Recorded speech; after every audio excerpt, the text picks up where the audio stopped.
Hi, this is Vivek again. We're talking about coffee and economics around it. Today, we wanted to speak about how the coffee comes to the bag and how this bag comes to life. A lot of people imagine it as a simple sell and buy where the farmers sell the coffee, we buy, and then we process it for making it ready for the end users. That's not how it works. The decision to buy a coffee goes long back, sometime even before the harvest. As everyone knows, coffee is a fruit. It grows on the tree, and there are a lot of factors impacting the harvest, such as frost, floods, there's not enough water to go around. These all make a significant difference in how much coffee can be harvested. Once it's harvested, we have to make a decision of how much quantity can we secure from that particular harvest, because not every harvest is the same. And as coffee roasters, we have to make those decisions even before the harvest. So we make those decisions of which coffee to procure, when to procure, when is the season happening, long before the coffee is harvested. And then we make those decisions on the basis of what the consumers are expecting. Now, typically, people assume we're buying coffee from farmers directly. That doesn't happen. You need a lot of intermediaries. And there is a reason for that.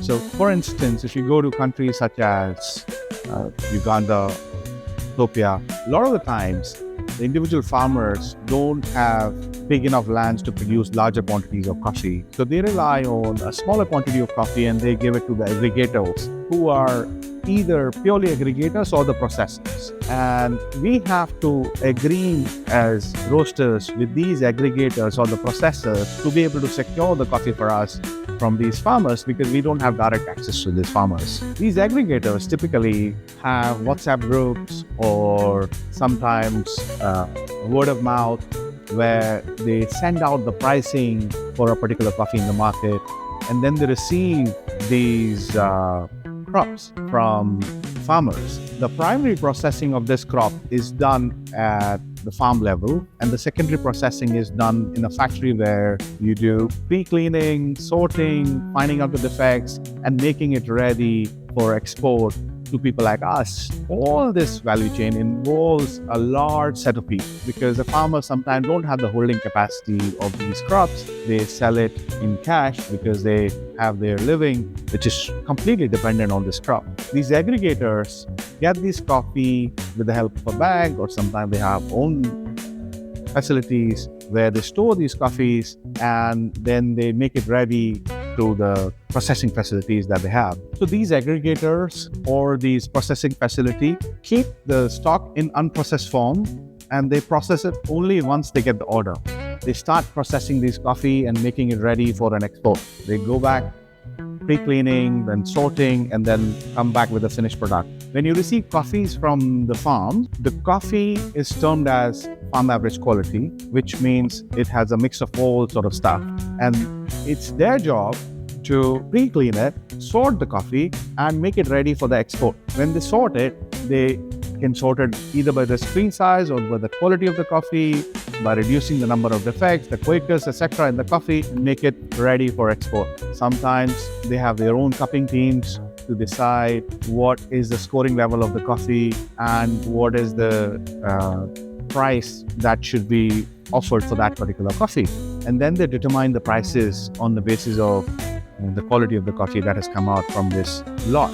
The price is not only determined between them and the buyer, it is also impacted by the international market. The coffee is traded as an index in the UK and in the US, and it becomes much more complicated. It's not just determined by the demand and supply. There are speculators involved who bet on the availability of the coffee and then thus impact the pricing of the coffee in the market. So once the coffee is ready for export, there are a lot of smaller decisions individuals have to take in order for making this export exercise successful.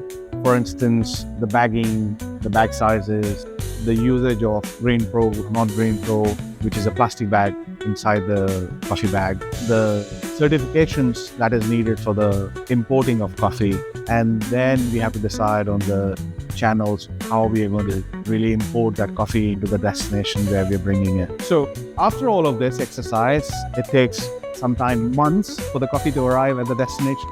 the coffee arrives, the shipping companies get the clearance certificates, and then deliver the coffees to the destination roastery, which is when we start preparing for roasting the coffee, planning for the next lot, and making sure that coffee is stored in a proper condition because it loses moisture over time. And since the harvest is only happening once, we need to ensure the coffee quality doesn't deteriorate because of the storage conditions in which coffee is kept. This is one of the reasons we get complaints sometimes that coffee has lost some flavors. It's a fruit at the end of the day, so no matter what the storing conditions are, it's likely to lose some moisture, some flavors over the time. And if the coffee has strong characteristics when it arrives, it tends to lose that character over a period of some time while it's stored. Then the best part of the coffee value chain happens, which is the roasting. Even at roasting level, we have to make several decisions: what roast level, how to roast it. It's a complete science in altogether. I will not bore you by going into details of that.